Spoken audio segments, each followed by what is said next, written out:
Hortus est l'abréviation anglaise de House of Research, Technology, Utopia and Sustainability. En français, Maison de la recherche, de la technologie, de l'utopie et de la durabilité. L'utopie est un sujet dont nous discutons aussi au sein de l'équipe de projet. Cela ne veut pas dire que nous faisons des plans sur la comète. Au final, le projet est vraiment réel. Mais je pense que si l'on ne prend pas de liberté dès le départ et que l'on ne poursuit pas l'utopie, on ne peut pas non plus aller de l'avant.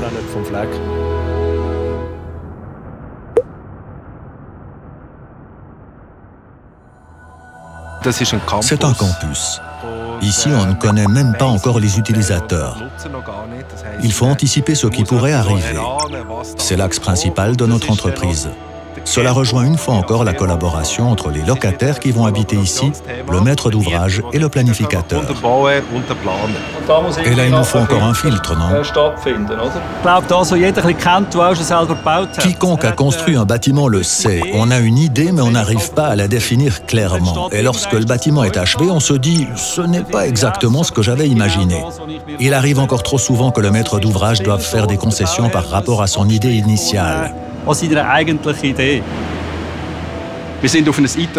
Notre démarche est itérative. C'est une démarche par étapes, en opposition à un processus aujourd'hui très fragmenté et donc isolé entre la planification et la commande, mais aussi entre la planification et la réalisation.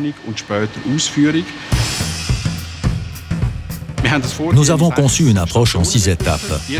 La première montre le projet de base. Là, il est important que les ingénieurs et les spécialistes esquissent l'idée de base avec le maître d'ouvrage et discutent ensemble des premières exigences. À l'étape 2, tout est documenté et mis à la disposition de tout le monde. Les utilisateurs potentiels arrivent à l'étape 3 pour se promener virtuellement dans l'ensemble et tester les exigences pour voir si elles sont aussi satisfaites dans l'exploitation.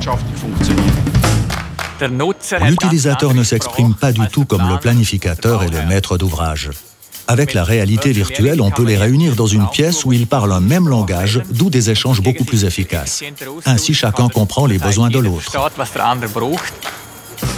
À la 4e étape, on peut effectuer un ajustement adapté à chaque phase. Cela signifie que l'on teste uniquement les fonctions dont on a réellement besoin. Une comparaison entre objectifs et situation effective a lieu à l'étape 5. C'est alors que l'on compare les exigences définies au départ avec le retour du test utilisateur. L'étape 6 est selon moi l'une des étapes cruciales du prototype. On évalue alors les propositions d'adaptation avec l'équipe de projet et le maître d'ouvrage afin que l'on puisse poursuivre le projet. L'équipe de planification peut évidemment parcourir à nouveau le cycle avec le donneur d'ordre et affiner le niveau de détail.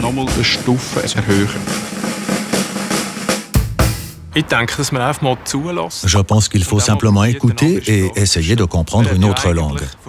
En fait, nous sommes confrontés à des métiers différents.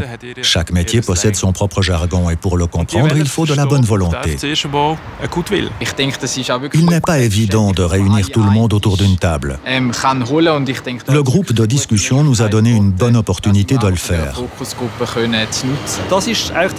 C'est un problème toujours lancinant dans l'industrie du bâtiment. Il faut faire trop de compromis, surtout vers la fin de la construction. Cette situation n'est pas satisfaisante. C'est ce problème que nous souhaitons résoudre avec le prototype.